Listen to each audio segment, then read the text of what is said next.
Et mesdames et messieurs, bien le bonjour à tous, excellent réveil, bienvenue en ce dimanche matin, bon début de semaine pour ceux qui sont de ce côté de la Méditerranée, excellent week-end pour ceux qui nous regardent de loin. Alors du coup, ce matin sur Canal, d'abord un volet santé qui sera développé, une fois n'est pas coutume, tous les vendredis vous avez l'habitude de suivre Monsieur Benachnou, docteur Benachnou. Une fois n'est pas coutume, il se retrouve avec nous en ce dimanche pour parler d'un volet santé, la journée mondiale de la santé et une journée internationale consacrée à la promotion de la santé. Il ne sera pas seul, docteur Benachnou, pour parler de prévention. Il sera accompagné de Samia Gasmi, qui est à la tête de l'association Nord-Doha. À suivre aussi un artiste, un tout autre univers. Il est artiste peintre, il nous parle d'une exposition. Voyage d'inspiration, c'est le thème et le titre de son expo. Il s'appelle Mohamed Zerdoudi sur notre plateau. Brahim Belkourichi, il est conseiller de la jeunesse à la direction de la jeunesse et des sports de la wilaya de Ndefla, atelier pour enfants, recyclage du carton. On parlera forcément de ce qui s'est passé durant ces vacances scolaires. C'est la grande reprise aujourd'hui d'ailleurs. Ce sera l'occasion d'y revenir. Et puis on finira tout à l'heure avec Siam Kenouch, comme tous les dimanches matins, avec ses fameux contes. Et on salue celle qui est en congé, mais qui nous regarde sûrement. Il s'agit de Myriam. Et oui, Myriam Moussaïd qui reviendra dès la semaine prochaine. Bonne matinée à tous, bienvenue sur Canal. Sans plus tarder, c'est la météo. Avec Mobilis, suivez l'air du temps. Mobilis, partout, avec vous. La météo de ce matin est présentée par Fadel Chef. Fadel, bonjour. Bonjour Abou Mahlaz et bonjour aussi à tous ceux qui nous regardent ce matin. Excellent réveil, ravi de vous retrouver. Eh bien, hier soir, il a beaucoup plu. Nous avons eu un temps agité, un temps surtout venteux sur l'ensemble des régions côtières.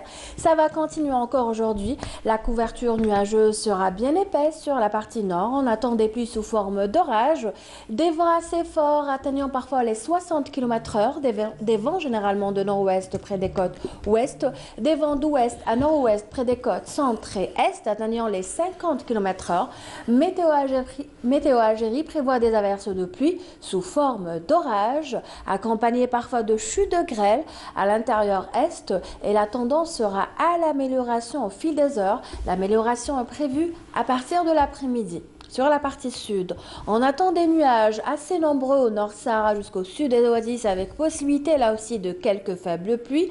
Ailleurs, le soleil prendra beaucoup de place. Il tiendra bon vers l'extrême sud, le Sahara central, le sud-ouest, a signalé encore une fois des soulèvements de sable au Sahara central. Soyez prudents encore aujourd'hui sur la route. En passant plus tarder aux températures, les voici. Elles vont baisser nettement, notamment à l'intérieur du pays. On relèvera un minimum de 9 degrés à Betna, 13 à Guelma, 10 degrés à Sétif, 15 à Nabas, Kikda, Tizi Ouzou, Alger affichera 16 degrés, 17 pour Oran, 18 à Tlemcen, 13 à Albeod, et puis sur la partie sud, on relèvera 22 à Béchar, 27 à Tindouf, entre 28 et 29 au Sahara central, 26 à Ilizi, 27 à Tamanrasset, Janet, et enfin le maximum pour l'extrême sud, avec 37 degrés à Bouj-Bouji-Mkhtar et Angza. Place ce matin au continent européen. Eh bien aujourd'hui en Europe, le temps sera mitigé, les nuages restent assez denses.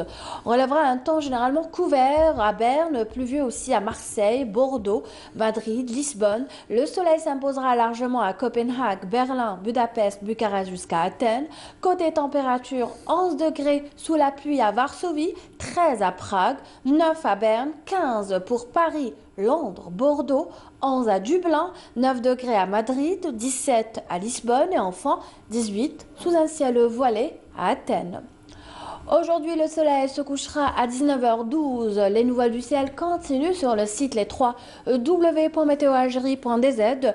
Je vous remercie pour votre attention. Excellente matinée encore une fois avec vous, Mahlaz. A tout à l'heure pour d'autres nouvelles du ciel. D'ici là, passez d'agréablement. Donc, on se retrouve au courant de cette journée et prudence encore une fois sur la route.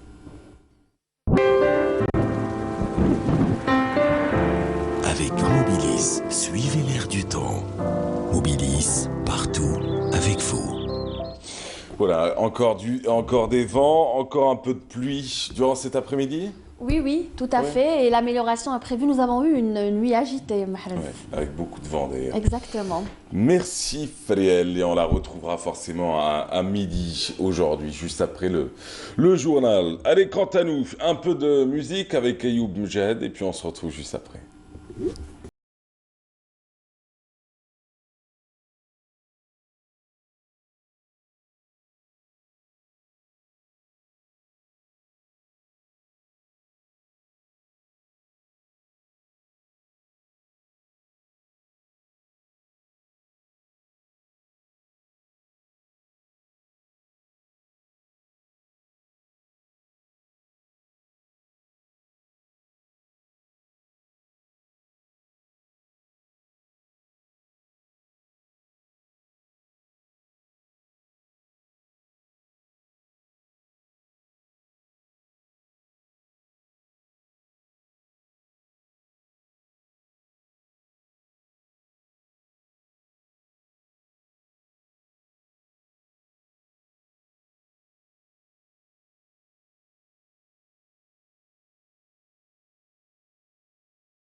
Ayoub Mjed.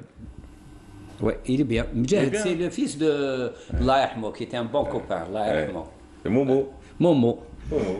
Je me souviens, le dernier truc qu'on avait fait, c'était. Et là, il était. Je parle de ça il y a pratiquement 10-15 ans. Et on avait assisté. Il avait organisé à Tipaza une journée sur le pain. Ouais. Comment faire le pain, les techniques du pain, la production. Et il activait. Allah yarhamou. Allah yarhamou. Allah yarhamou Sareh. Alors du coup, excellente matinée. Et tiens, dans le clip, c'était qui avec lui? C'était Yousra Bouda, hein, si je me trompe pas. Voilà, c'était Yousra Bouda qui avait accepté de jouer avec lui dans ce clip. Comme quoi, c'était deux artistes dans une même chanson avec une seule voix. Ouais. Alors du coup, docteur Benachlou, vous êtes de retour une fois n'est pas coutume. C'est la journée mondiale de la santé. Ouais. Et on en parle avec vous. Et une journée internationale consacrée à la promotion de la santé également. C'est très important, la journée mondiale de la santé. D'abord, il faut que l'on comprenne qu'est-ce qu'une journée mondiale de la santé. Ça n'est pas une journée pour faire des cérémonies ou des réceptions ou de faire du blabla, comme on dit. D'abord, il faut comprendre ce que c'est qu'une journée mondiale de la santé. C'est l'OMS, c'est-à-dire l'Organisation mondiale de la santé, qui choisit un thème et une journée pour faire le bilan. Pour faire le bilan, en arabe on dit waqfa, une halte, pour faire le bilan en matière de santé de toute l'année écoulée. En rapport, et on ne le cite pas souvent, en rapport avec le thème, l'OMS est organisée, elle est scientifique et elle fixe un thème à la journée. Il ne faut pas en parler, journée mondiale de la santé comme ça et on s'arrête. Cette année, le thème, il est extrêmement important, surtout pour nous, Algériens. Le thème est la santé, partout et pour tous. La santé partout et pour tous. La santé, assurer des soins de santé à 2 niveaux qui sont importants partout, en ce qui concerne l'Algérie, à travers le territoire national et pour tous.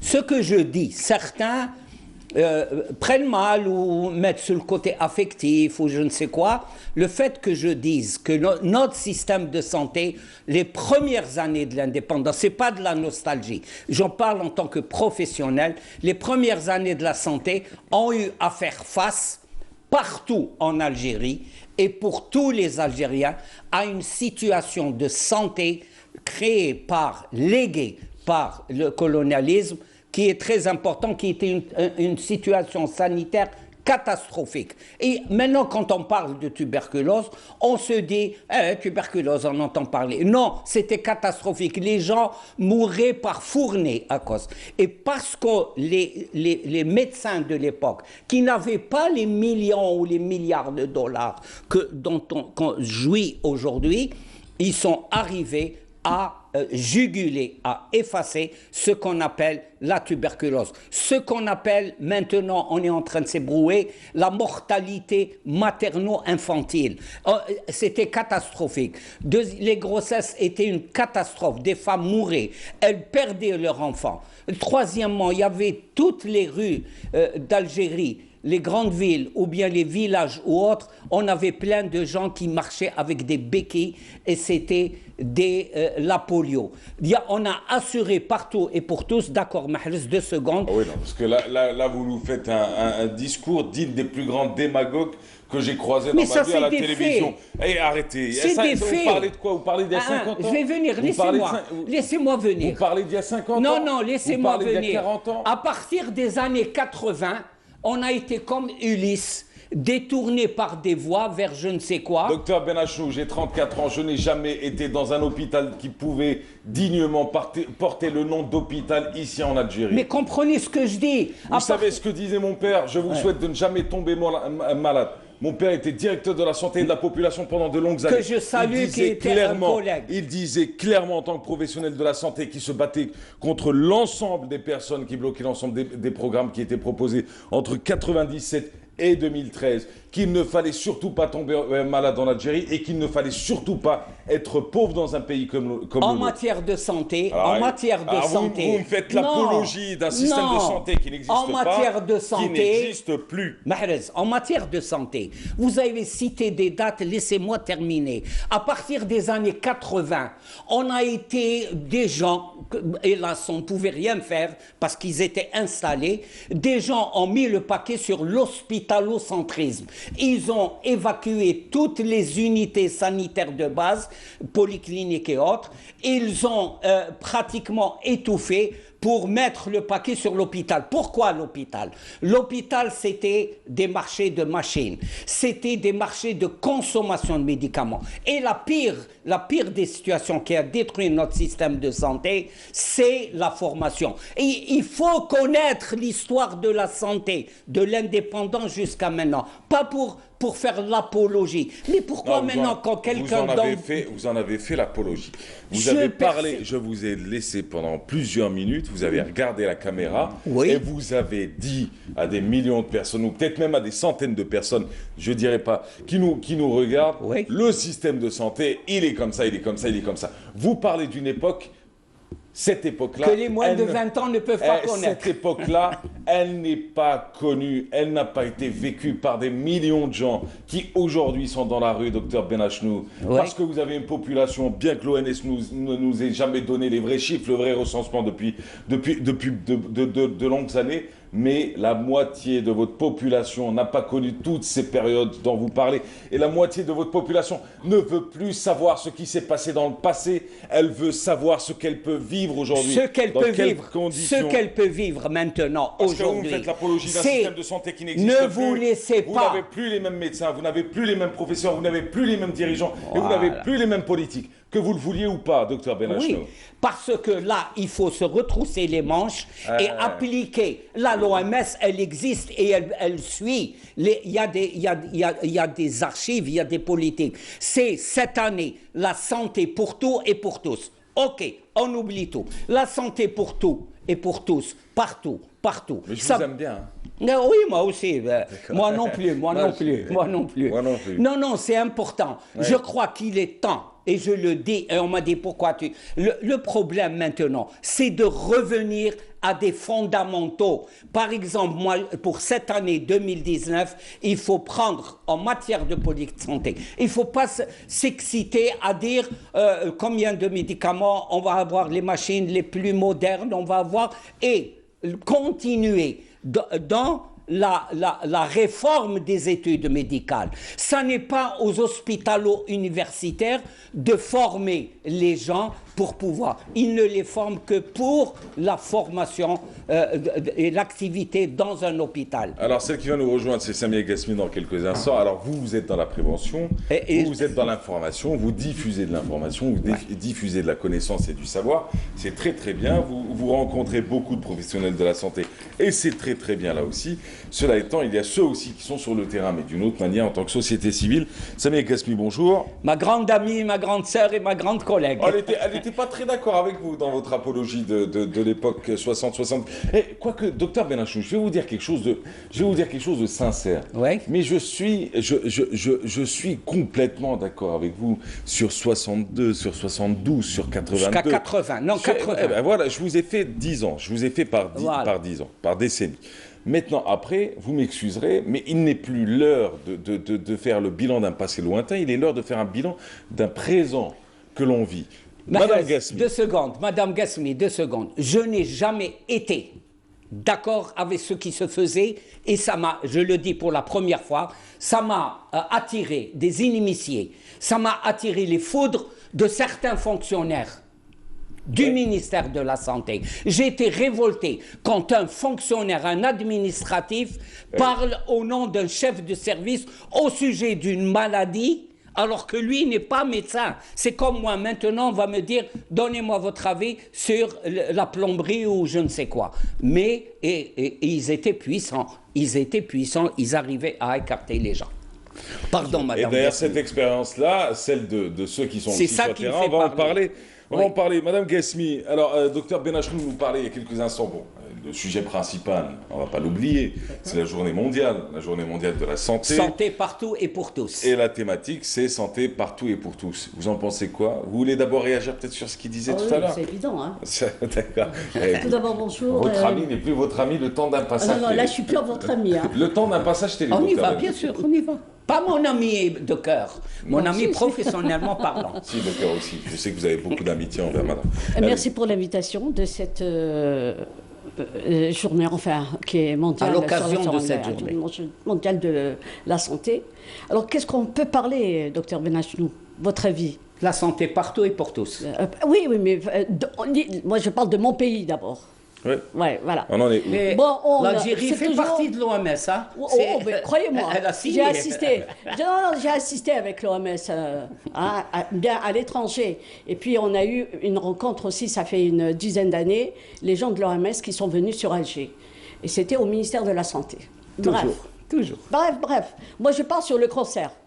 Il est beau le ministère de l'Intérieur, hein, la petite forêt et tout, je suis d'accord, moi. Pas le ministère de l'Intérieur. Donc, la santé, c'est ce que je dis. De la santé, je parle de la santé. J'ai dit, il est beau le ministère de l'Intérieur, à l'intérieur. Il était plus beau avant. Voilà, c'est ce que je voulais dire. Il y avait une piscine aussi, mais qui appartient pas au ministère, hein, qui appartient à la commune de Medellín. Il était plus beau avant. Oui, c'est ça. Alors, je reviens pour la santé en Algérie.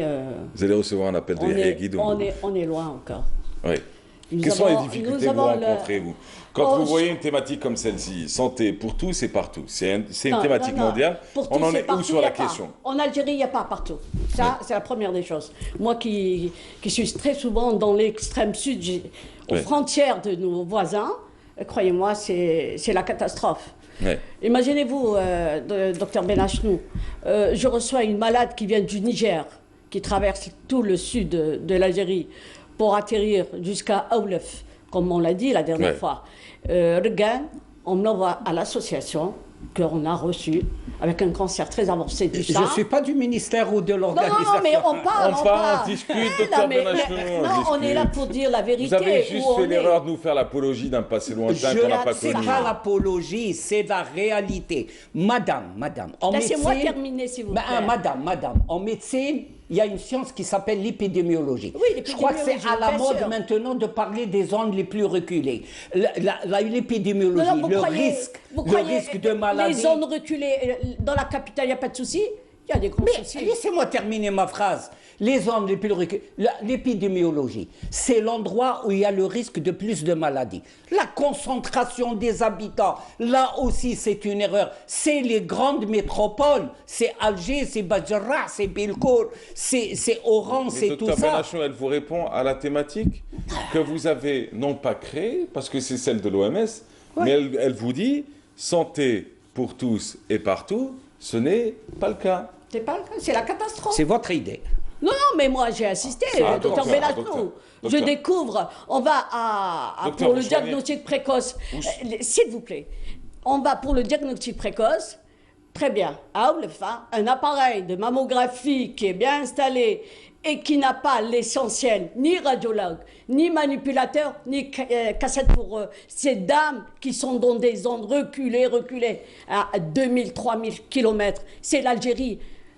Alors pourquoi, monsieur le ministre, pourquoi, monsieur le ministre, je dis, je fais appel à l'État. Et monsieur le ministre, il installe, tout va bien. Mais c'est faux. Vous m'installez vous maquillez votre profession et votre circulation avec les médecins. Mais non, autant que je suis association, je défends le malade. Je ne suis pas là pour le plaisir. C'est pour aider, soulager le malade. Et on a fait l'école française 1. 2, nous avons des relations internationales. Il n'y a pas d'école française, il y a la réalité scientifique. La réalité scientifique. Les coopérants, ce qui va avec. Écoutez, Benachnou, il faut voir pour croire. Alors, imaginez-vous, on trouve des malades cancéreux, abandonnés, et un appareil de mammographie. Regardez, je vais aller plus loin, madame. Je suis un professionnel. Vous n'êtes pas médecin. Mais je suis une expérience, je suis assistante médicale. Je suis assistante médicale, je ne suis pas sociale. Je suis médecin. C'est mon métier. Je peux juste ouvrir la parole. Non, vous êtes morbide au sens médical du terme. Vous vous êtes installé. Vous savez ce que dit l'OMS maintenant? Il ne faut plus attendre les cas de cancer pour aller. Il faut changer le mode de vie. Moi, je parle de l'urgence médicale dans mon pays. J'attends pas l'OMS. Nous avons des médecins bien portés. Le problème, c'est que vous avez comme l'autre, il dit, j'attends pas le prix Nobel, vous dites, j'attends pas l'OMS. Non, moi, je c'est formidable. Mais attendez, mais le problème, c'est que vous êtes d'accord tous les deux sur le sujet, mais que vous trouvez le moyen de... Attendez, je crois que c'est moi qui... Non, je crois que c'est moi qui ai mal entamé le débat. Attendez. Non, qu'on soit bien d'accord. L'OMS, c'est loin, Attendez. Vous avez l'INSP, l'Institut National de Santé Publique. Il faut le remettre sur les rails. Il a été marginalisé au profit de l'hôpital Mustapha. Hôpital Mustapha. Tout un pays se déverse l'hôpital. Ça a été voulu. Oui. Ça a été la destruction. C'était le plus grand. Attends, non, je suis pas d'accord là. C'était le seul hôpital dans l'Afrique du Nord, c'est l'hôpital Mustapha. Attendez, le plus important. Il y a un problème qui ne va pas là. Là, si vous êtes d'accord sur la question santé pour tous et partout et pour tous, vous êtes d'accord qu'elle n'est pas partout et pour tous cette santé ici en Algérie? Tout à fait. Je ne vois pas pourquoi on parle. Non, c'est enregistré. Oui. Au début, j'ai dit partout. Notre système de santé qu'on a violé depuis les années 80, je dis bien violé, c'est-à-dire violence. Notre système de santé... vous voulez dire violenté, quoi. Violenté et violé, on l'a détruit. Violé aussi, ok. Deuxièmement, le fait on ne connaisse pas ce système de santé, sa structuration. Je ne vais pas dire que la télévision, c'est ça. Non, il y a des structures, premièrement. Il y a une structure qui pourrait ne pas marcher, qui pourrait poser problème. À cause de l'hospitalocentrisme, il faut comprendre ce que c'est. C'est un terme médical. Tout est à l'hôpital. Partout, Mahrez, vous me posiez la question de partout. Les normes de l'OMS, géographiquement, on a mis partout des polycliniques, c'est ce qu'on appelle, chère madame, les centres de santé de proximité. Et vous êtes vous-même témoin. Quand je disais, madame, laissez tomber votre coordination uniquement avec les hôpitaux, l'hôpital Mustapha, venez au niveau des unités de base pour former les médecins, pour former les infirmiers. Mais docteur Benachou, vous êtes d'accord, mais vous êtes d'accord, le problème c'est que vous dites absolument la même chose. Vous dites que, en fait, quand vous avez mal démarré, je vais vous dire pourquoi. Je vais vous donner la parole, parce que ah oui, bien sûr. Madame Gasmi, je vous ai toujours dit, ici c'est votre maison. Merci. Ici vous n'avez même pas à poser la question. Je veux juste revenir sur, peut-être que docteur Benachou peut-être que nous nous sommes mal compris. Et je vais vous dire... Faites comme ça et dites, je vous ai mal compris. Non, je vais vous dire une chose. Et je pense que depuis 50 ans, on s'est tous mal compris. On ne s'est pas assez écouté, on s'est écouté soi-même. Et c'est ça notre problème. C'est qu'on s'écoute parler, et dès que l'autre parle, on n'écoute pas assez.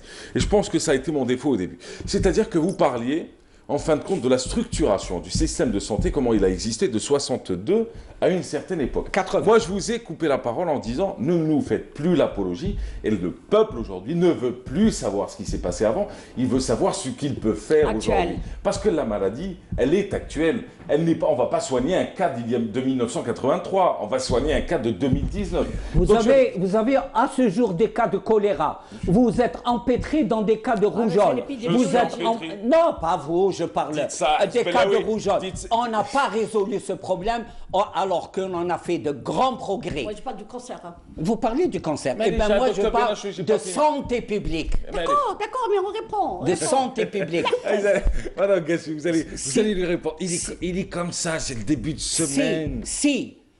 En 2019, oui. Il y a des gens qui meurent de rougeole. C'est une honte pour moi, mondial, en tant qu'Algérien. Et en tant que médecin algérien, c'est une honte pour moi et une honte pour ceux qui sont bagarrés. Que la tuberculose qui augmente, que l'on s'empêtre, l'été va venir.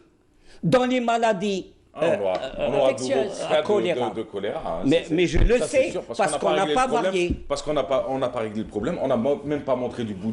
On n'a même pas pointé où était le réellement problème. Jusqu'à présent, le ministère de la Santé ne s'est jamais prononcé sur la question, n'a jamais dit où était la vraie source. On a détruit des usines. Que font Il faut revoir le plus vite possible. On parle de réforme. Que fait le CEMEP qu'on a transformé en administration? CEMEP, service d'épidémiologie et de médecine préventive. C'est des administrations. Que fait l'INSP? Complètement effacé, alors l'Institut national de santé publique. Que font les BCH qui sont devenus des bureaux, alors c'est des gens qui doivent faire le trottoir? C'est qui les BCH? Bureau communal d'hygiène, qui a été décidé il y a 50 ans. Mais sur le terrain, c'est l'administration. Alors du coup, je finis juste ce que je disais. Et sur les 30 dernières années, vous l'avez bien dit, le système de santé a été violé comme vous l'avez dit. Violé, au point où, je suis désolé de vous le dire, et respect à l'ensemble du personnel de santé ici en Algérie, que ce soit de l'aide médicale, dans le paramédical, pas des paramédicaux, donc dans le paramédical. Même les femmes de ménage des centres de santé. On les salue tous, mais on n'est plus dans la même époque qu'avant. Vous n'avez plus les Chollet, vous n'avez plus les grands go, vous avez de grands professeurs, mais qui pour la plupart, à part ceux qui sont assoiffés de pouvoir, je vais vous dire, les cadres de la santé, j'en ai vu et j'en ai connu parce que j'ai côtoyé les Guénard, les Mérad qui est décédé d'ailleurs, qui était à la tête du SAMU. J'en ai connu tellement. Vous savez ce qui s'est passé quand ils approchaient les 60 ans? Ils avaient juste envie d'une seule chose, Tellement ils n'ont pas été entendus, ces gens-là.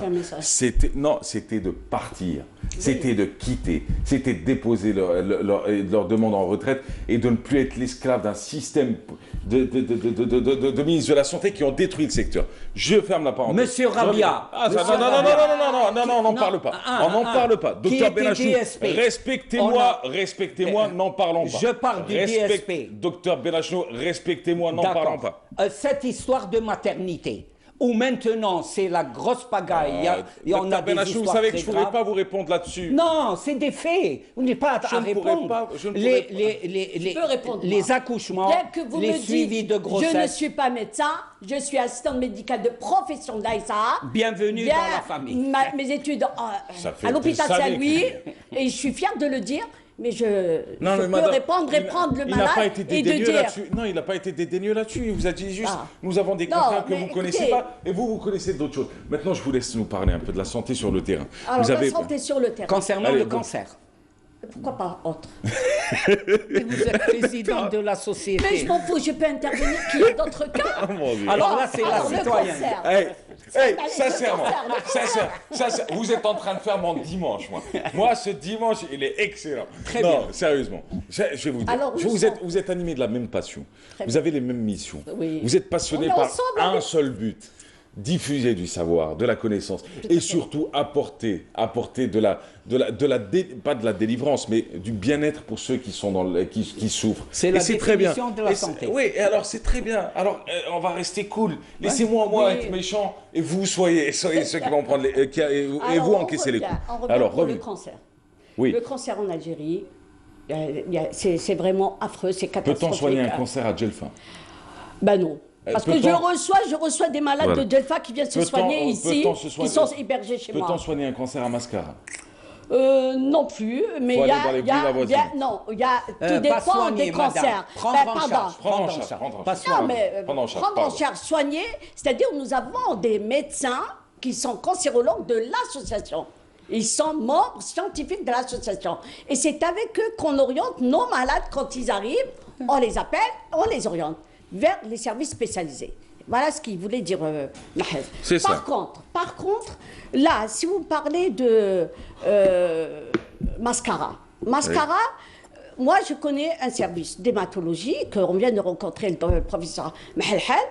Elle me dit, oui madame, nous avons toujours des soucis. Oui. C'est le manque de médicaments. Oui. C'est la prise en charge du malade. Oui. S'il a des examens à faire, des examens vraiment complémentaires et lourds, qui coûtent cher, ils n'ont pas les moyens. Comment faire pour ces malheureux? Pour pouvoir faire son IRM, son scanner, son ECG. Il n'y a pas les moyens, ils n'ont pas. Il n'y a pas d'assurance, ils ne sont pas assurés. Et ceux qui ont la carte Chifa, la mairie, elle leur demande des papiers énormes pour avoir la carte Chifa. Dans 4-5 mois, le malade peut mourir. Je peux vous donner autre chose? Pardon, ne m'interromps pas. Ne m'interromps pas, laissez-moi terminer. Non, une chose. Le même problème se pose des analystes. Ça est le gros problème actuellement en Algérie. Oui, bien sûr. C'est l'ostéoporose. Il ne faut pas jouer sur le cancer. Oui, je sais. L'ostéoporose. Oui, on peut la prévenir. Parce que l'ostéoporose, c'est quelque chose de très lourd à prendre. Bien sûr. Quelque chose de banal. On peut la prévenir. Il faut faire une éducation sanitaire à la population, surtout les femmes, pour introduire la vitamine D, contrôler sa vitamine D. Oui, c'est bien. Mais ça coûte, vous savez combien? On m'a dit que c'était, voyons, je dis un chiffre, 5 000 dinars l'examen. Donc, ce que vous dites, l'accès aux soins, l'accès à la... C'est la catastrophe. Non, je regrette. À l'hôpital. Parce que vous lisez... 5 000 dinars, c'est un tiers. Vous connaissez quelqu'un. C'est un tiers. Comment? Non, c'est un tiers. Alors, 5 000 dinars, c'est un tiers du SMIC, docteur Benachou. Mais c'est pas moi. Mais arrêtez de dire. C'est pas celui. Vous faites comme les rois grecs. Les rois grecs. Ah, les dieux ou les rois? Les rois. On rentre dans la mythologie ou les on rois. rentre Non, moi je suis très pratique sur le terrain. Je n'ai qu'un dieu. D'accord. Les rois grecs. Oui. Quand ils menaient des batailles à l'étranger, loin, c'est pas comme maintenant, il n'y avait pas le téléphone, il y avait le truc, il y avait un messager. Oui. Quand il y a un messager qui ramène la nouvelle, au roi, on s'est foutu plein la gueule, tout ça. Le roi tuait le messager. Mais c'est de l'histoire pratique. Le roi tuait le messager. Pourquoi tu me ramènes l'oiseau? L'oiseau de mauvais augure. Voilà. Moi, je veux être celui qui ramène pas les mauvaises nouvelles, qui ramène les nouvelles. Je reviens. Hein. Moi, j'ai rencontré. Moi, j'étais dans un bureau d'un professeur où il y avait quelqu'un, une personnalité qui venait. Oui. Dites ce que vous voulez. Très bien. Et moi, je vous aime quand vous avez le sourire. Je vous aime quand je vous sens sereine. Parce que quand je vous sens un peu stressée comme ça... Alors, là, j'étais dans un service d'un professeur de cardiologie. Et il y avait une personnalité militaire. Je m'en fous, je le dis, je n'ai pas peur. Qui est venue pour se faire soigner et pour une prise en charge à l'étranger. Et il avait 70 ans. Alors qu'il y a d'autres qui sont prioritaires. Nos enfants, notre génération, bien sûr, qui sont malheureux, qui n'ont pas les moyens. Qu'on les soigne, pas à l'étranger, qui aura les moyens de les soigner ici. C'est ça. Et les prendre sérieusement. C'est pas comme je dis, je reviens pour le mammographe. Non, s'il te plaît. Laisse-moi le mammographe. Le mammographe, on l'installe pour se moquer des femmes dans le Sud. D'accord. Alors, ça, je ne suis pas d'accord, moi. Madame Gasmi, il y a beaucoup de Madame Gasmi, vous êtes sur le terrain. Oui. Alors, ce qui nous intéresse aussi, dresser un bilan, c'est bien. À qui Monsieur le ministre de la Santé, je l'ai dit la dernière fois. Il y en a Lequel il y en a un actuel. De ces jours-ci. Je ne sais pas, moi je parle de celui qui est parti. Non, tu Alors, on s'arrête. Non, tu exagères. Je vais vous dire. 2 secondes. 2 secondes. Vous savez que moi, je suis Robin des Bois, j'ai pas de problème. Mais dites-vous qu'il y a des gens qui travaillent avec moi qui ont besoin de leur pain. Donc allons-y doucement sur les tirades et les boutades. Non, c'est-à-dire, non, on y va doucement. C'est-à-dire, on y va doucement. On ne choque pas non plus. Alors, du coup, moi, je défends le malade. Oui, mais Madame Gasmi, je vais vous poser une question. Je vous ai dit, on a dressé des bilans aujourd'hui. On a dressé comme ça, sommairement. Il faut bien un début. Bien sûr. Il faut pas Partout et pour tous. Voilà. Toujours dans le cadre des termes. Il faut bien un début, un échange, et puis on dit voilà ce qui ne va pas. Mais maintenant, il faut aller aussi vers les solutions. Et à ce moment-là, je vais vous poser la question. Mais on doit en tant que société écouter. civile. Oui, mais moi, je vous ai. Ah, ça c'est vrai. Je commence moi. Ça y est, Mahrez vous écoute. C'est un moi, Mahrez, machallah. Mais ils doivent nous écouter. Ce qu'on va vers les chats, Madame Gasmi. Aujourd'hui, l'heure est au débat général. Alors, je veux juste que vous donniez quelques recommandations, en toute sérénité, en tant que société civile. Vous accompagnez des malades atteints de cancer, pour ceux qui viendraient nous rejoindre et qui se diraient, oui, c'est qui ces gens qui parlent? C'est des spécialistes de la santé. Elle est société civile, elle défend et elle accompagne les personnes malades atteintes de cancer. Il est médecin, il fait de la prévention et il sillonne les radios, les télévisions, les écoles, les établissements, les conférences et autres. Donc, il faut les saluer avant tout. Maintenant, vos recommandations. Je vous donne 3 points. 3 petits points. On aura tout le temps de revenir. Le premier point, la chose la plus importante pour un malade qui est cancéreux ou autre, c'est l'accueil. L'accueil. Qui est très important. Le malade, il vient, il ne sait pas où aller, on doit le recevoir. Accueil et orientation. Orientation. D'accord. Là, l'accueil, qui sera suivi par, bien sûr, le paramédical pour arriver aux médecins spécialistes, aux psychologues et à l'assistante sociale. Ça, ce sont les choses primordiales. Parce que le malade, quand il arrive, il est accompagné de ses parents, il est vraiment dans un état, plus celui qui l'accompagne, il est malheureux de voir son patient ou son proche mourir et qui ne peut rien faire. On arrive à l'hôpital, il n'y a pas la disponibilité de place, il n'y a pas d'examen complémentaire de radiologie ou autre, et il faut aller ailleurs et qui n'a pas un sou dans la poche. Ça, c'est la chose la plus importante pour ces personnes. Et surtout, ceux qui viennent de l'intérieur, ils n'ont pas pour venir sur Alger, au centre Marie Curie ou autres services d'oncologie ou spécialité cardiologie. Ils n'ont pas les moyens de passer la nuit. Oui. Ils n'ont pas les moyens avec un bébé dans les bras. Regardez la caméra. Oui, mais je te regarde toi aussi. Je vous ai dit qu'elle vous aimait bien. Ils n'ont pas les moyens. Alors imaginez-vous, il y a une personne qui n'a pas les moyens, elle est divorcée, son bébé, une leucémie dans les bras. Elle arrive à 7h du soir à la gare routière. Et Dieu merci à notre Doha. Alhamdoulilah. C'est ça qu'on retiendra. Ça, c'est beau. Non, mais bah oui, mais il y a son association. Et là, elle est prise en charge dans les médias, alhamdoulilah. Mais jusqu'à quand on n'a pas les moyens? Monsieur le ministre qui est actuel ou qui est parti, que je respecte. Non, je respecte la déontologie, je respecte la blouse blanche, mais seulement, il n'a jamais Quand je demande au Just, jamais il veut me recevoir. Dieu merci, j'espère qu'il y aura un autre. Madame qui Gasmi, pourra il n'a reçu avoir personne. Même Oh, pour bah le oui. choléra, on n'a Bah pas eu de oui. réponse. Hein. Voilà. Et le Hanesh était méchant. Hein. Je vous rappelle l'histoire Moi du aussi, Hanesh. je dirais, non, moi j'ai un pit en la conde. Ça, merci. Merci beaucoup. Et on se souviendra toujours d'une seule chose. Eh, c'est la bête n'est pas méchante. Eh ben, Oui, c'est moi non, le méchant. non. Bon, mais, docteur, merci à vous. Merci beaucoup. Oui. Vous reviendrez. Une chose. Vendredi. Non, Oui. une chose. Un mot, Faisons, parce que sinon... grâce à cette journée, faisons que cette année, on soit... Alors, Très il y a bien. beaucoup de propositions de réforme, Très bien. qu'on lance le plus vite possible un débat technique, Très ni bien. administratif, ni Très politique, bien. sur le système de santé technique. nationale. Mais attends. Technique. Alors, qu'il soit juste médiatisé. C'est vrai Ouais, que c'est pas à très moi bien. de parler de santé, Ouais. mais que les médecins entre eux, les spécialistes, les techniciens de la santé puissent parler, ça c'est important. Et que c'est Mais la ce soit- réforme des études Aussi. Très bien. médicales initiales soit faite de telle sorte qu'elle serve la médecine pour tout et partout. Merci docteur Benachou, merci Samia Gasmi, c'était un Merci. plaisir. Vous revenez. Hein. Vous revenez. Inch'Allah, mais j'espère que les choses vont s'améliorer dans les normes. Et on le Inch'Allah. souhaite en tout cas. Voilà. Allez, quant à nous, on avance et on continue avec dans quelques instants un invité. Il va nous parler d'un atelier pour enfants, le recyclage du carton pour en faire des œuvres d'art. Et ça tombe très bien. C'est Maya Aouis qui nous en parle dans ce reportage. Allons-y.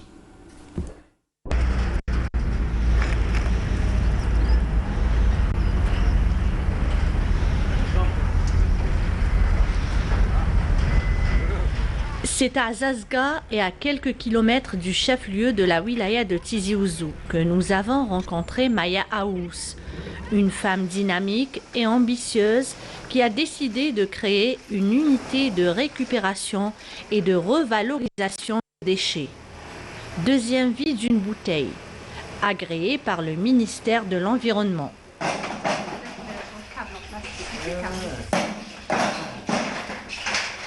Spécialisé dans le PET, ce qui est le polyéthylène terephthalate. Donc tout ce qui concerne les bouteilles agroalimentaires. Donc tous les bouteilles d'eau, de boissons gazeuses et de jus. Notre entreprise se situe à Azazga, dans la wilaya de Tizi Ouzou. Elle a été créée en 2013 par le biais de l'ANSEJ et financée par la BNA. Voilà. Nous avons commencé petit, nous avons commencé dans 32 mètres carrés et on s'est agrandi au fur et à mesure pour occuper maintenant 2 étages, une cave et un premier étage, une superficie à peu près de 300 mètres carrés avec notre unité et nos salariés qui sont à 6 jusqu'à présent.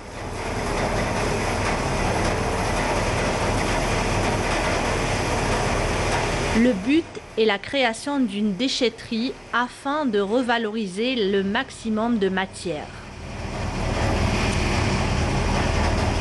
À notre niveau, le déchet, donc ce qu'on appelle le déchet qui est pour nous une matière première pour le traitement. D'accord, c'est sur quoi on travaille. Donc le déchet arrive soit en mise en balle, soit en vrac. Donc on le récupère soit chez des usines avec lesquelles on a des contrats, ou bien avec des particuliers qui font de la collecte. Donc il y a beaucoup d'informels et d'autres personnes qui sont agréées et reconnues qui font de la collecte et qui en font une activité. Donc à notre niveau, quand le déchet arrive, donc d'abord il est trié. Donc on fait le tri des matières et des couleurs. Ensuite vient l'étape du traitement. Donc il passe dans une unité qui est composée d'un broyeur, d'un bac de lavage, d'une centrifuge pour enlever l'excédent en eau et d'un petit broyeur pour en faire de la fine paillette de 10 mm prête à l'emploi. Donc une fois que le traitement est fini, donc cette matière-là, c'est une matière première, non, qui en résulte. Elle est stockée dans des big bags envoyés à des usines de transformation. Et cette matière, donc elle va être utilisée pour en faire soit le monofilament de balai, le feuillard de cerclage, la ouate ou bien tout ce qui est fibre. Maya Aous a fait des études en droit, mais la gestion des stocks est le domaine dans lequel elle s'épanouit. Le travail pour elle représente l'essence même de la vie. Et son grand souhait aujourd'hui est d'étendre son activité à la lutte pour la protection de l'environnement. Nos projet à venir, nous avons eu dans le cadre du Calfiref un terrain de 5000 m² dans une autre commune, bien sûr. Pour étendre notre activité, on crée agrandir l'activité. Passer, comme nous avons une autorisation pour le carton, le verre, le papier et tout ça. Donc nous voulons agrandir cette activité-là et en faire une grande déchetterie avec des box de stockage, le tri des matières. Donc aller agrandir notre activité et aller vers d'autres matières recyclables. Aujourd'hui, le plastique ne doit plus être considéré comme un produit jetable, mais comme une ressource qui a de la valeur.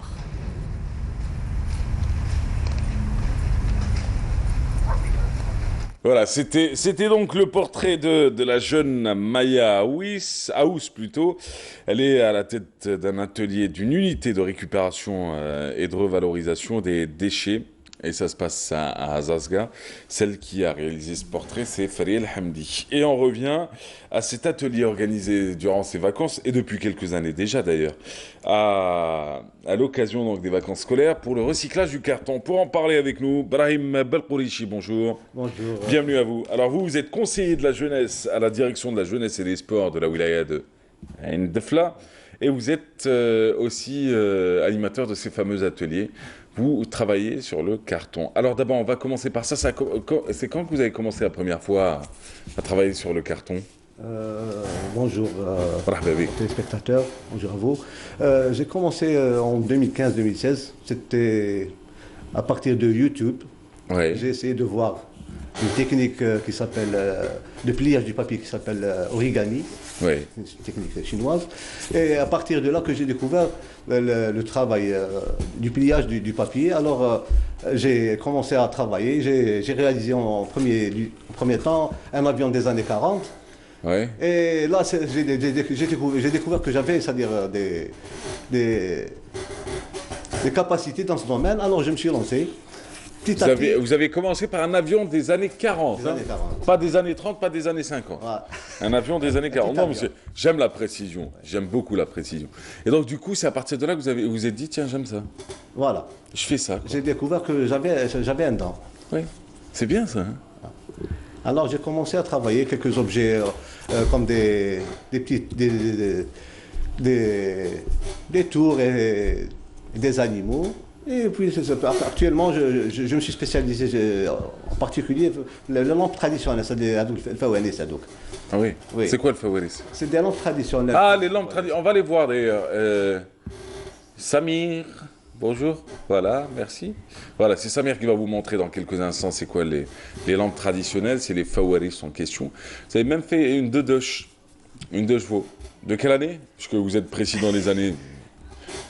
82, 78. Voilà, c'est ça, 70. 70 plutôt, ouais, je me disais bien. C'est ma dernière réalisation, c'est la voiture. La voiture, hein, on va la voir d'ailleurs. Ouais.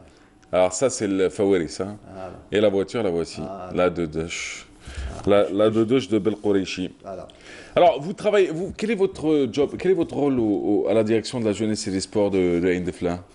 Bon, je suis éducateur principal de formation. D'accord. J'ai travaillé sur le terrain en animant les groupes d'enfants et de jeunes, oui, en domaine de la musique andalouse. Ah, c'est bien ça. Oui. Et actuellement, je fais les deux. Je fais de la musique andalouse, je forme les enfants oui, au sein d'une association syrienne andalousie de Midiana. Je forme les débutants et la classe moyenne. Et j'encadre pendant les vacances les enfants dans cette activité qui a vraiment une grande importance sur le terrain pour sensibiliser les enfants et les jeunes, oui, et les attirer à travailler plus dans le domaine de la récupération des déchets. D'accord, c'est super ça. Hein. Voilà. Moi, ça c'est quoi? C'est la menthe religieuse. Ah, je me disais bien, c'est pas un moustique ça? Oui, c'est la menthe religieuse. Ah bah oui. Ouais. Comment on l'appelle en arabe? L'Lardija. Non, l'Lardija, oui. Chaque région a une appellation. Non, on l'appelle l'Lardija. Et tu peux pas la tuer. Hein. Tu peux pas la tuer. Si tu la tues, c'est mort. Ça fait peur. C'est pas que ça fait peur, ce qui paraît que ça porte malheur. C'est pas... Et nous avons un papillon. Vous avez un papillon aussi. Ces pièces-là, vous prennent combien de temps, par exemple, pour la menthe religieuse, tiens? Une semaine. Quand même, hein. Une semaine de travail. Ah Bon, oui. c'est des moments où, après le boulot, après le boulot, je consacre un peu de temps pour réaliser mes travaux. Ouais. Mais c'est super ce que vous faites parce que vous recyclez du carton et vous recyclez pas mal de matériaux d'ailleurs, principalement le carton. Vous le ramenez d'où le carton? Généralement, c'est les magasins, les supérettes, les libraires. Ah, vous achetez pas vous, hein? Non, je n'achète pas. Ah oui. Justement, mon objectif, c'est de sensibiliser les jeunes pour qu'ils prennent conscience des produits qu'on jette, quotidiennement. Alors que, ces produits, on peut les utiliser dans le domaine de l'art. Ça, c'est du recyclage artistique. C'est super. Donc c'est et du recyclage artistique, hein, pour en faire des objets d'art, vous l'avez bien dit, et par la même occasion, vous luttez contre les déchets, l'accumulation des déchets. Voilà.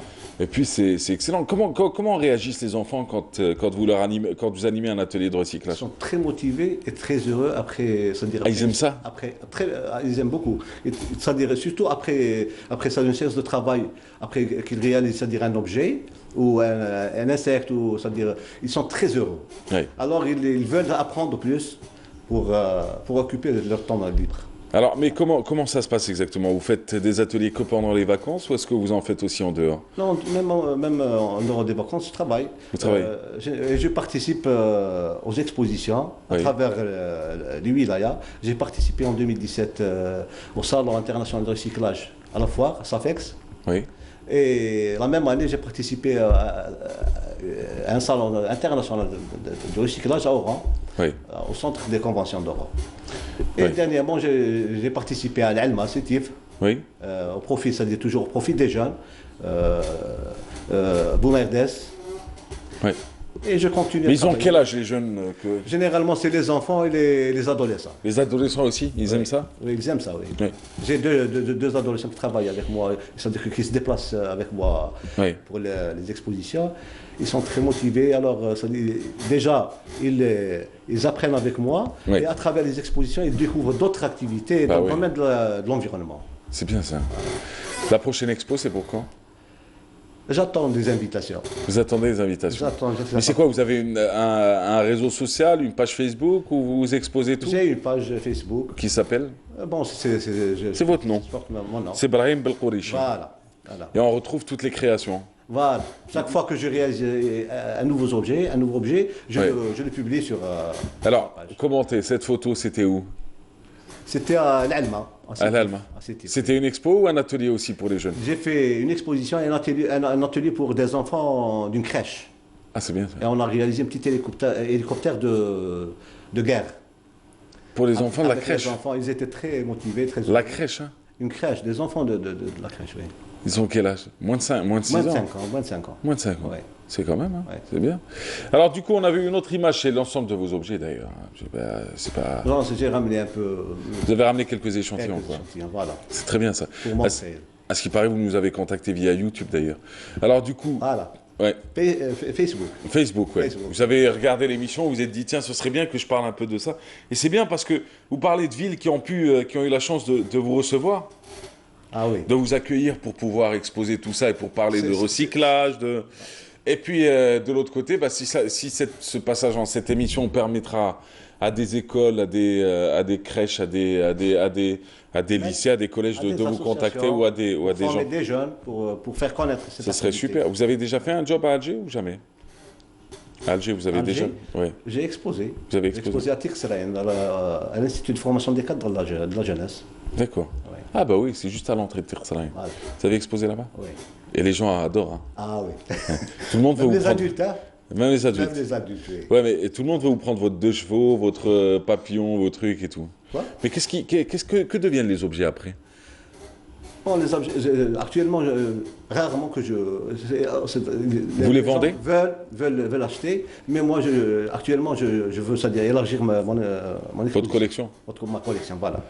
D'accord. Pour faire, c'est-à-dire pour sensibiliser, pour attirer plus, c'est-à-dire via c'est-à-dire le perfectionnement du travail. Ouais, mais ce qui est important, et vous le dites, et c'est très très bien par contre, hein, vous dites que le but aussi, c'est de sensibiliser, Sensibiliser, voilà. donc au recyclage du carton. à la lutte contre le gaspillage déjà. Gaspillage. Voilà. Ouais.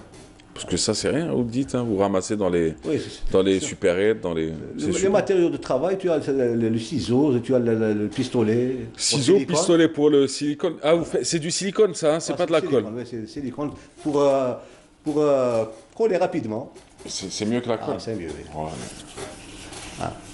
On utilise des fois, dans des cas, de la colle blanche ou patex. À chaque fois qu'on me voit à la télé, je pense qu'il doit m'imaginer comme ça, comme une... Et c'est très beau, hein, c'est super. Vous avez des enfants? Oui, j'ai 3 enfants. Ils font aussi ça? Je leur passe le bonjour à ma femme, à Miliana, ma famille à Oran, du Serre Village, la famille Bouxé. Vous avez 3 garçons? 2 garçons et une fille. Ah, c'est bien ça, oui. C'est un bon choix. Hein. Ils s'appellent comment? Bon, j'ai Mohamed Amin qui est marié à Oran. J'ai Zahardine. C'est marié jeune, hein? Oui. Zahardine Oueri, qui prépare le master en français. Oui. Et ma fille Ahlam. C'est la plus jeune? C'est la plus jeune, oui. Elle est en première année licence française aussi. Ah, c'est bien ça. Oui. Donc tous universitaires, quoi. Tous universitaires. Magnifique. Et ils font ça? Ils ont travaillé un peu avec vous dans ça? Oui. Ils touchent un peu? Oueri, il fut un temps qu'il était musicien, percussionniste. Oui. Et Ahlam, elle fait des travaux manuels. Elle fait des travaux? Oui, elle est bien. C'est super ça. Ouais. Ah, merci. Magnifique. Elle dit, qu'est-ce que je pourrais vous souhaiter, moi? Du succès, Merci beaucoup. De la sensibilisation, déjà, un maximum. Parce que ce qu'on retiendra, c'est que c'est du recyclage, de 1. Ça lutte contre le gaspillage, ça lutte contre la pollution. C'est facile à faire, ça fait travailler le cerveau et la créativité de chacun. Voilà. Et c'est super ce que vous offrez, ça offre du plaisir, ça, aux enfants. Merci beaucoup. Oui, je vous remercie pour l'invitation. Ah, vous êtes chez vous, ici? Ça me fait un immense plaisir pour montrer mon travail et pour, ça veut dire, attirer plus de jeunes au niveau de ma région et même ailleurs. Moi, en tout cas, j'espère qu'on va vous contacter. Quand on va vous contacter pour exposer ici à Alger, pour exposer dans d'autres villes, hein, de Djelfa à La Rouat, en passant par Guelma, par Kharata et par toutes les autres villes. Ça, je vous le souhaite sincèrement et j'espère que ça va fonctionner, que ça va cartonner. Ça va cartonner. Elle était facile, celle-là. À Boumerdès, justement, en 2018, oui. Mai 2018, il y avait 30 wilayas participantes. C'était un salon national sur le recyclage, l'environnement et tout, les activités de l'environnement. Oui. J'ai le 2e prix. Deuxième prix, oui. C'est bien ça. Et après, c'est TIF. C'est TIF, c'est le premier prix. Oui. Et Ain de Fla, c'est le deuxième prix. Oui. Barak. Parmi 30 wilayas. Parmi 30 wilayas. C'est magnifique ça. Merci beaucoup. Je vous souhaite beaucoup de succès. Merci Brahim Belkoureichi. Rappelons pour ceux qui veulent le contacter, il a une page Facebook. C'est Brahim Belkoureichi. Il y a quoi sur la photo de profil chez vous? C'est ma photo. C'est votre photo. Donc on vous reconnaîtra directement. Un arrière-plan vert, c'est-à-dire. Bah, on va vous reconnaître.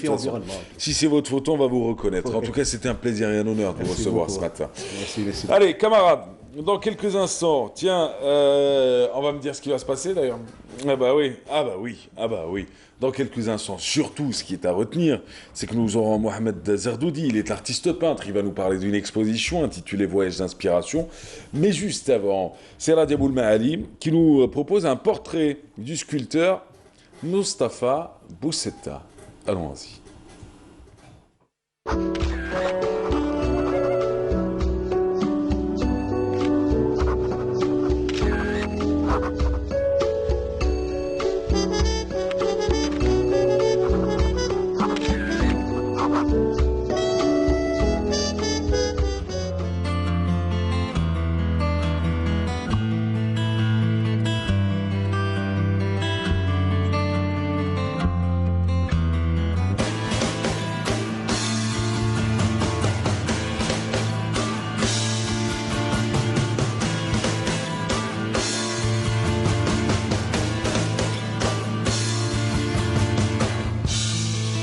Ce jardin, peuplé de ferrailles et d'animaux insolites, est le lieu d'inspiration et point de départ de toutes les créations du sculpteur Mustapha Boussetta. Ici, les muses de ce plasticien côtoient celles de nombreux artistes, convives inconditionnels de cet atelier musée à ciel ouvert où chaque bout de métal rouillé attend un nouveau souffle de vie. C'est un lieu fédérateur rassembleur, mais aussi où on peut trouver énormément de choses intéressantes qui nous font remonter le temps à travers les âges. Et il y a surtout l'accueil très très cordial et amical que nous réserve à chaque fois Mustapha. Là, je me retrouve chez moi parce que je passe souvent, moi j'habite juste à côté et des fois il y a des amis qui passent ici comme Rachid Nessi, bon, on se rencontre tous chez Mustapha, voilà.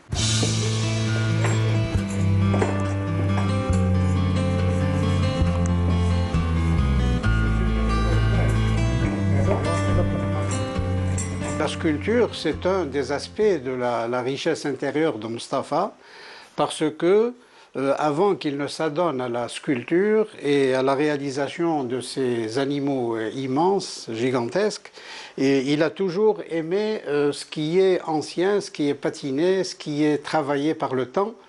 Et cet amour des objets anciens complète un peu et vient en sous-bassement de ce qu'il fait actuellement. J'étais déjà sculpteur en fait. Je faisais de la restauration de meubles. Mon métier était antiquaire, restaurateur. Et donc, je savais ce que c'était que la sculpture au départ. Ça ne m'est pas tombé comme ça d'un seul coup sur la tête. La peinture, oui, c'est venu, je ne sais pas comment, mais ça s'est imposé à moi. Plus je peignais, plus j'avais l'impression de faire de la sculpture. J'utilise beaucoup de matière.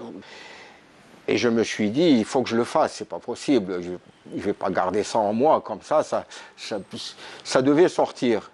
Il y a un côté autodidacte que j'adore, moi, et donc lui, le plus intéressant chez lui, c'est ça, c'est ce côté autodidacte. Il a une approche de la peinture, de la technique, parce qu'il vient du monde de la branche de la restauration, et donc il apporte des choses intéressantes.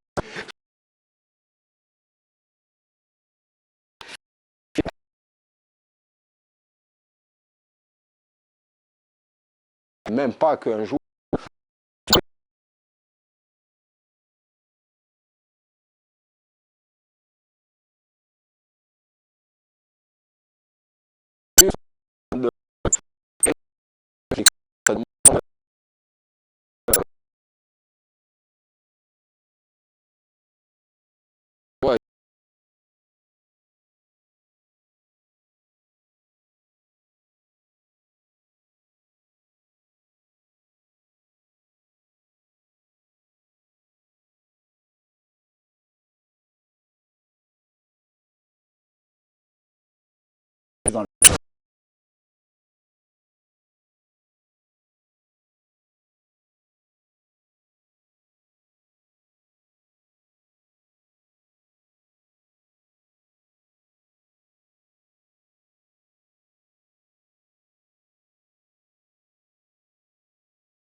Et donc j'ai décidé de faire une kasbah, une favela algérienne pour jouer un petit peu avec les mots. Ça fait trop mal, tu vois, de voir la kasbah. C'est un monument classé, enfin c'est pas un monument, c'est un site classé par l'UNESCO. Donc tu as envie de faire des choses, tu as envie d'interpeller les gens.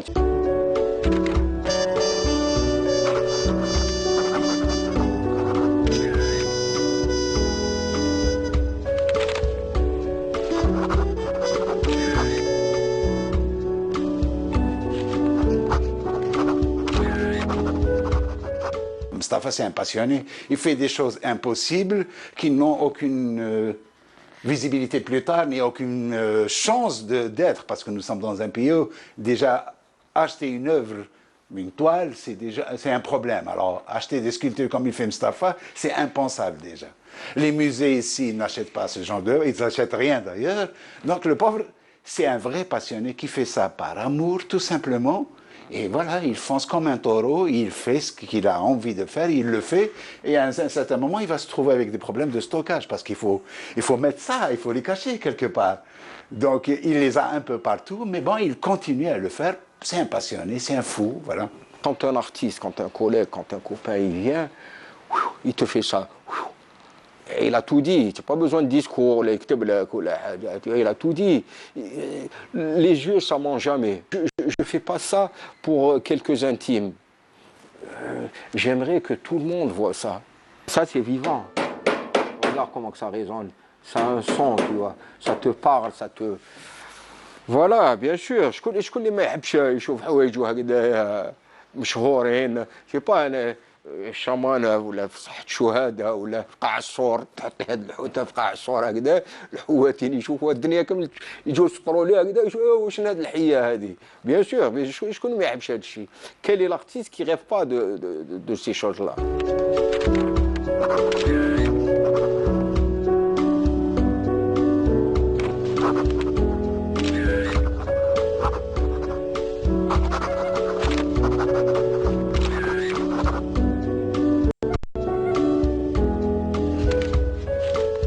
Voilà, c'était donc ce portrait réalisé par Radia Boulmahali sur ce sculpteur fabuleux d'ailleurs, Mustapha Boussetta. Et avec nous ce matin, un artiste peintre, un artiste plasticien. Il nous vient spécialement pour cette émission aujourd'hui. Ça nous honore en tout cas. Mohamed Zardoudi, bonjour. Bonjour. Bienvenue à vous, bienvenue sur le plateau. C'est un plaisir de vous recevoir. Alors Mohamed Zardoudi, vous êtes artiste peintre, vous êtes autodidacte depuis votre jeune âge. Vous adorez la peinture, vous voyagez entre plusieurs styles, plusieurs univers, l'impressionnisme, l'abstrait, le réalisme. Qu'est-ce qui vous a amené vers ça?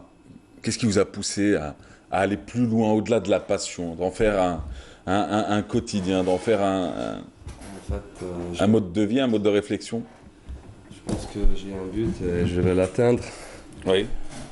Et puis c'est tout. Moi, j'ai commencé avec le dessin, donc avec le crayon, après le charbon, les stylos, les feutres, j'ai tout essayé. Et petit à petit, j'ai touché à la peinture. Après, j'ai commencé à mixer des techniques. Et puis voilà. Tout simplement. Tout simplement. Alors du coup, vous avez réalisé des expos et pas des moindres. Hein. On va découvrir une œuvre d'ailleurs qui est sur ce plateau. C'est cette sculpture. C'est quoi le message? C'est quoi son nom? C'est quoi son titre? Est-ce que vous pourriez juste la tourner un peu? Pourriez-vous la tourner un peu? Voilà, vers la caméra. Voilà, merci. Et alors? Là, on voit un homme qui est en train de réfléchir. Oui. C'est tout, elle est sans titre. Un homme qui réfléchit? Oui, c'est tout. Je sais pas, c'était un soir là où... c'est de l'argile, j'ai jamais essayé de l'argile. C'était la première fois que j'essaye ça. Oui. Donc j'ai acheté un bout d'argile et j'ai essayé ça. Et voilà. Tout simplement. Tout simplement. Tout simplement. Donc la majorité du temps, quand je commence même pour mes tableaux, des fois je commence un tableau, je sais même pas comment il va finir. Oui. Et petit à petit, donc comme si que je négocie avec le tableau, petit à petit jusqu'à que je vois, voilà, il va être comme ça ou comme ça ou comme ça. La même chose pour les sculptures. Alors autant la peinture que la sculpture. Vous prenez plus de plaisir dans la peinture ou dans la sculpture? Beaucoup plus dans la sculpture. Dans la sculpture. Parce que je suis plutôt manuel que... J'aime bien mettre de l'énergie pour faire quelque chose. D'ailleurs, j'ai réalisé une œuvre...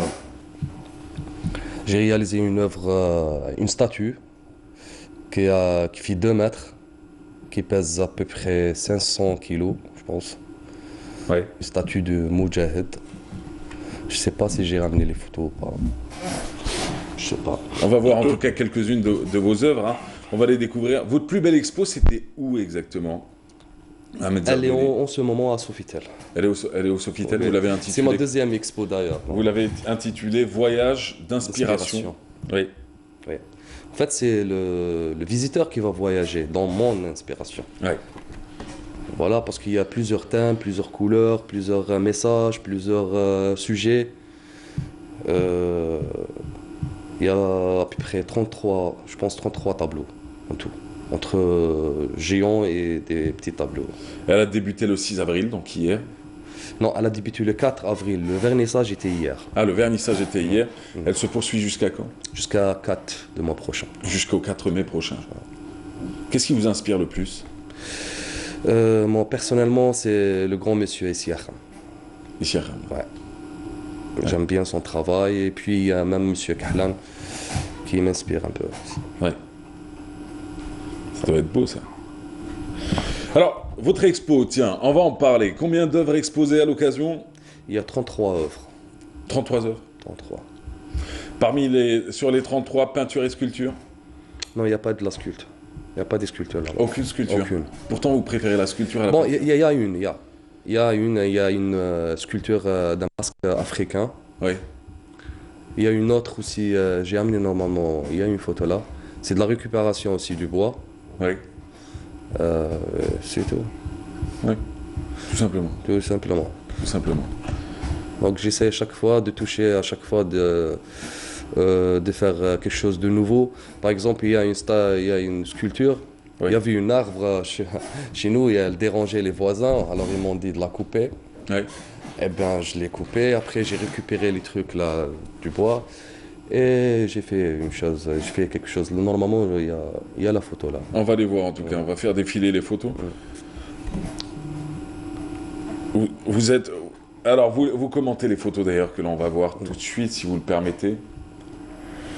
Là, on a la femme kabyle. La femme kabyle, la femme berbère. L'ancienne femme kabyle.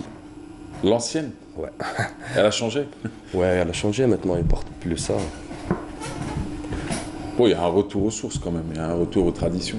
Rarement. Rarement, ouais. vous trouvez? Ouais. Bon, en même temps, vous êtes un artiste, donc c'est vous qui êtes doté d'une sensibilité exceptionnelle, pas nous, simples... Il y a des paysages aussi, parce que je suis d'origine paysagiste, donc j'ai commencé avec des paysages à la base. Oui. Ça, c'est des paysages qui sont réalisés à la peinture à l'huile. Oui. On a aussi on va enchaîner. On a aussi la femme Chaoui. Voilà, ça c'est une inspiration d'Essiakham. D'accord. C'est l'un de vos maîtres? Non. Non? Non, maître au sens spirituel, hein, au sens oui, si on inspiration. Veut. Oui, si on veut. Ouais. Oui, si on veut.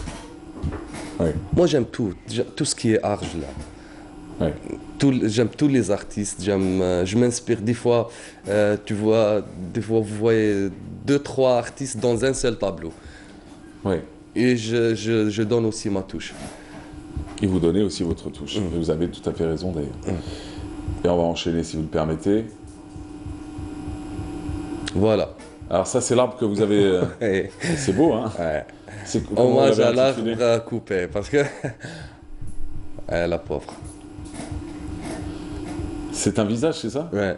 Un seul ou plusieurs? Un seul. Un seul visage? Un seul visage. Vous l'avez appelé comment celui-là? Arbre. Arbre tout court. Vous n'avez pas voulu lui donner un nom? Ça doit être beau, ça. On enchaîne? Alors, c'est en tout cas, voici l'exposition. L'exposition, elle se déroule à l'hôtel Sofitel. C'est une expo individuelle, hein, vous êtes le seul. En fait, moi, j'occupe le lobby en bas et il y en a des tableaux aussi en haut. Il y a 2 artistes Mais en tout cas, pour le lobby, c'est vous. C'est moi. C'est vous. C'est Mohamed Zardoudi qui est au niveau du lobby. Quelle est la différence, selon vous, entre un artiste autodidacte et un artiste qui est passé peut-être par l'école des Beaux-Arts? Y a-t-il une vraie différence? Peut-on la ressentir? Bien sûr. Il y a une grande différence. Le talent ne s'acquiert pas par les études, on le sait très bien. Voilà, exactement. Mais pour moi, je pense que les artistes de les Beaux-Arts sont, on va dire, guidés. Oui. Ils ont une route à suivre. Ils ne peuvent pas. Vous pensez? Oui. Alors que les autodidactes, il est spontané, il fait ça comme ça. Vous voyez, peut-être si vous voyez un tableau d'un artiste autodidacte, si vous le calculez, vous voyez qu'il fait plusieurs erreurs sur le temps, ou bien il y a des calculs Mais en fait, quand il finit son tableau, il est magnifique. Oui. Et ça, c'est la différence entre les deux. C'est cela. Donc les autres, ils ont suivi tout un régime, donc c'est pas la même chose. Magnifique. Qu'est-ce que je pourrais vous souhaiter? Bonne chance. Oui, tout simplement. Bonne chance et bon courage. Je vous souhaite beaucoup de succès, en tout cas en espérant que la prochaine expo, il y ait vos sculptures aussi. Il y aura des sculptures plus tard peut-être à l'Hôtel Sofitel. On n'est pas encore parlé de ça. Mais je vous invite, j'invite la télé, j'invite la chaîne, la Canal Algérie. L'expo durera jusqu'au 4 de mois prochain. Donc vous êtes le bienvenu si vous voulez. Ce sera avec plaisir, sachez-le. Et c'était un plaisir de vous recevoir aujourd'hui, Mohamed Zardoudi. Merci beaucoup. Artiste peintre, artiste sculpteur, artiste plasticien. L'exposition, c'est à l'Hôtel Sofitel, c'est jusqu'au 4 mai prochain. Ça s'intitule Voyage d'inspiration. 33 œuvres exposées, lobby de l'hôtel. C'est l'expo à ne pas manquer, à découvrir en tout cas, et vous aurez le temps d'y aller. Merci encore, merci d'avoir été là. Merci. Allez, quant à nous, on se retrouve dans quelques instants, si vous le permettez, avec Siem Kenouch. Et Siem Kenouch avec son fameux conte. Mais avant, le portrait d'Ahmed Qassimi. Il est maquettiste. Son dada à lui, c'est les bateaux et les navires. C'est Lamia Boudbouda qui a été à sa rencontre. Tout ressemble étrangement à l'original. Cordage, mât, voile, il ne manquerait que les eaux cristallines de la Grande Bleue pour que ces voiliers prennent le large. Ahmed Qassimi respire la mer et surtout les bateaux historiques. البحر الدواء أنا بالنسبة لي كون مقلق ولا هادي نروح للبحر ريح ما نروحش للطبيب نروح للبحر. Une passion, un hobby qu'il a développé au fil des ans et la magie a opéré. الحاجة الأولى كاع هي موهبة على كل حال موهبة وكنت ديتها هواية أنا بس نحبها ومنها ديتها هواية.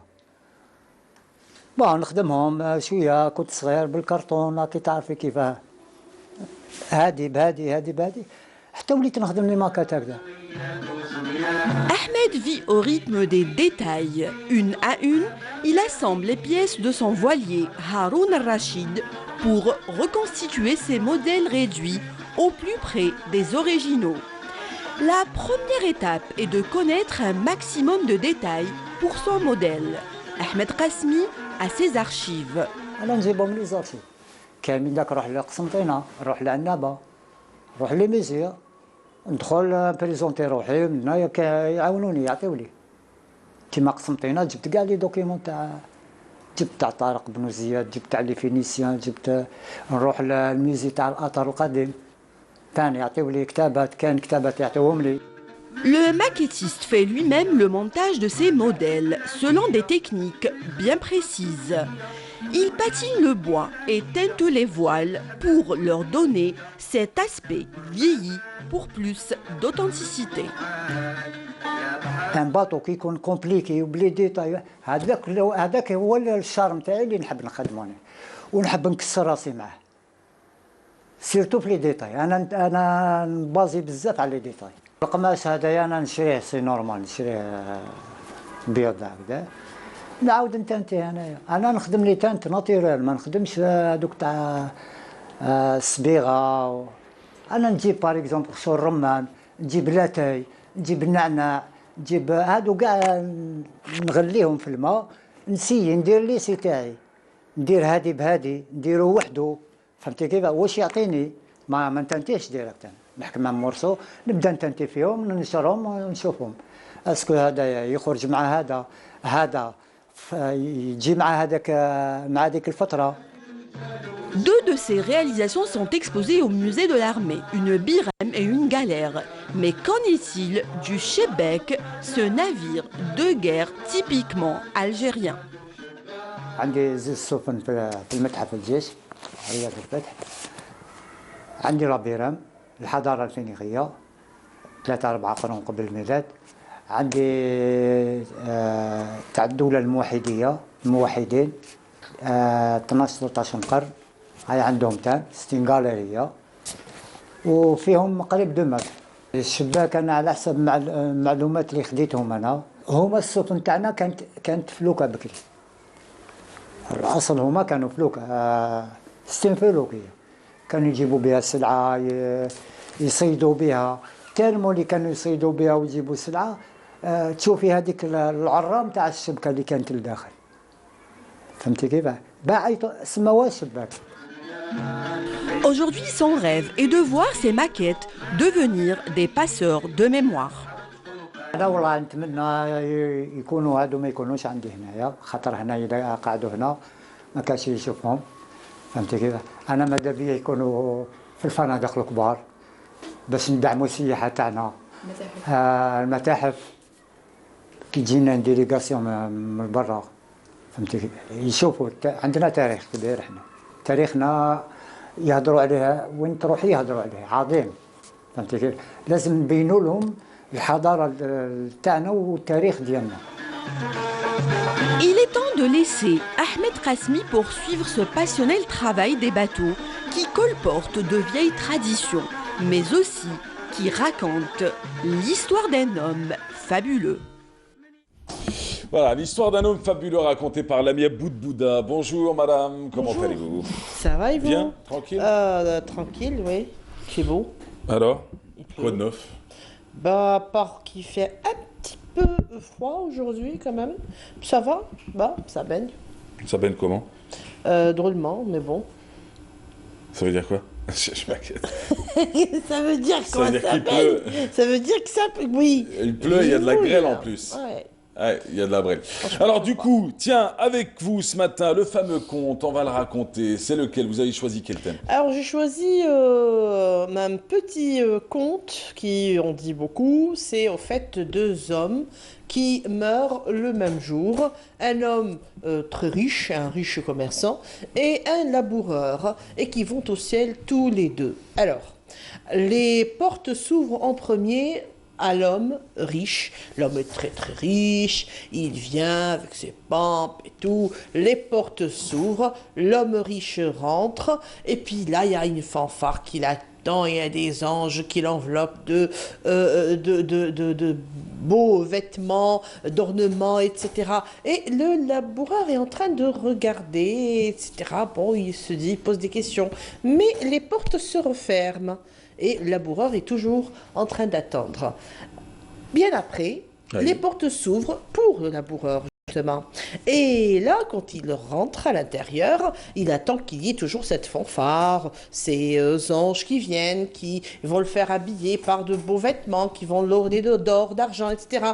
Oui, mais là, il y a personne, il y a un seul ange qui vient, qui dit, alors le laboureur il se pose des questions, il dit ange, je ne suis pas accepté donc au ciel, lui dit non, si vous êtes arrivé jusque là, c'est que vous êtes bien accepté au ciel et c'est bon, tout le monde qui arrive ici est bien accueilli. Il dit oui mais le marchand riche là, il a été accueilli avec les fanfares et ah ça, il lui dit l'ange, c'est très spécial en fait, parce que des laboureurs ça vient tout le temps ici, mais des riches marchands, ben on n'en voit pas tout le temps. Il y en a un par 10 ans.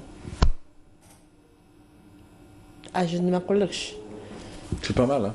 La moralité. Il y a une bonne aïbra. Ah, excellente même. Et alors, la vôtre, c'est laquelle? Ben, je vous laisse deviner. Sinon, je vais tout gâcher. Chacun sa perception, je pense. Je pense qu'il y a une qui domine. Laquelle? Bah, un riche marchand au paradis, ça se fait une fois chaque 10 ans. Je pense que tout est là. Le laboureur, il y en a tout le temps. Ça veut dire qu'ils sont pas honnêtes? Peut-être.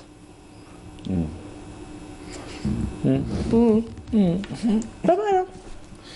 J'aime bien. C'est comme l'histoire. Alors, j'ai une belle histoire sur les maçons, mais je pourrais pas. Parce voilà, que... ça, en fait, ça c'est une autre version des maçons du pan, etc. Ouais, mais on la raconte autrement. Avec là, c'est le laboureur et le marchand. Je peux pas vous la raconter parce que. Au lieu qu'il y ait des maçons et le pont. Voilà. Non, c'est l'autre côté. Voilà. Ah, mon Dieu.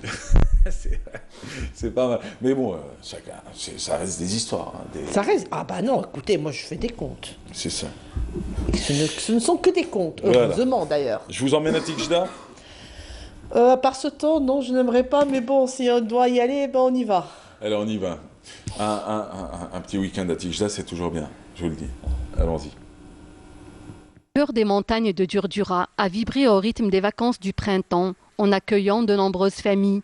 Celles-ci, en quête de repos après un deuxième trimestre de labeur pour les enfants, se sont ruées vers ce site pour profiter de l'air pur que seule la forêt peut leur offrir. La nature est belle, avec la forêt et la neige. Se réveiller le matin à cet endroit est merveilleux. Je conseille à tout le monde de venir dans ce site. Vous voyez qu'il y a toujours de la neige malgré la... Ici, nous passons d'agréables moments. J'aime l'endroit, c'est beau, mais la montagne, c'est fatigant. Nous avons un très beau pays. Notre souhait est de vivre dans la paix et la prospérité.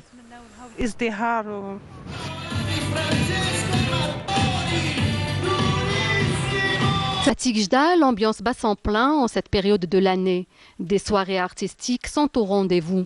Les infrastructures d'hébergement sur site se modernisent et se mettent à la page en offrant un service de réservation en ligne. Avant, je me déplaçais pour faire ma réservation. Mais ces dernières années, le problème est réglé. Grâce au site de l'hôtel, j'accède facilement pour réserver. Le site il existe, donc on va le connecter. Inch'Allah, il y aura une connexion au niveau international sans problème. Donc on va moderniser le système de réservation. On sera à la page. D'autres infrastructures touristiques sont en voie de réalisation, de quoi offrir d'autres capacités d'hébergement aux nombreux amoureux de la montagne. Voilà, les amoureux de la montagne vont être servis. Et surtout que, vous savez ce qu'on dit au mois d'avril? Te découvre pas d'un film. Et mois de mai. Fais ce qui te plaît. Exactement. Bon, aménager la montagne, moi je suis pas très d'accord avec ce concept, mais bon, ça ira. Moi, la montagne, je la préfère montagne. Je sais pas trop qu'il y ait des infrastructures comme ça qui, qui cassent un petit peu le charme de montagne. Parce qu'après, il va y avoir du bruit, il va y avoir de la musique, il va y avoir des trucs, mais j'aime pas trop. Faut qu'elle vive, la montagne, vous savez aussi. Non, mais elles vivent. Tu sais, les montagnes vivent. Vivent avec le concept, le cachet naturel, écologique. Vous préférez les gens qui débarquent avec des boîtes de thon, qui n'ont pas où aller dormir, qui font des feux en forêt Moi, je préfère des campings, mais organisés, ok, mais bon, des infrastructures comme ça, je suis pas d'accord. Je suis désolé, quoi. On peut toujours faire des... Vous êtes contre l'ordre mondial, vous, hein? Non, du tout. Au contraire, je pense. Écoutez, madame, c'est noté. Ok. Ça rentre par là, ça ressort par là, Bien sûr. mais c'est noté. Ok. En tout cas, merci à vous. Je vous en prie. Voilà. Bonne reprise à tous les enfants. C'est la reprise aujourd'hui, étudiants, enfants, collégiens, lycéens, écoliers. On vous souhaite une bonne, j'allais dire une bonne fin d'année, parce que c'est le cas, c'est les 2 derniers mois. On souhaite bonne chance à tous ceux qui ont passé des examens. C'était un plaisir de vous servir ce matin. Et bonne reprise. Et attention, couvrez-vous aujourd'hui. Grêle, pluie et même beaucoup de vent, un peu partout. Ça devrait s'améliorer en fin de journée, mais en attendant, couvrez-vous et soyez prudents sur la route. Merci à tous ceux qui ont préparé cette émission. On salue l'équipe, à la réalisation, notre chère dame, notre réalisatrice par excellence. Merci Wafa. Voilà. Merci Mariam. Wafa. Merci à Mariam qui était à la préparation de cette émission.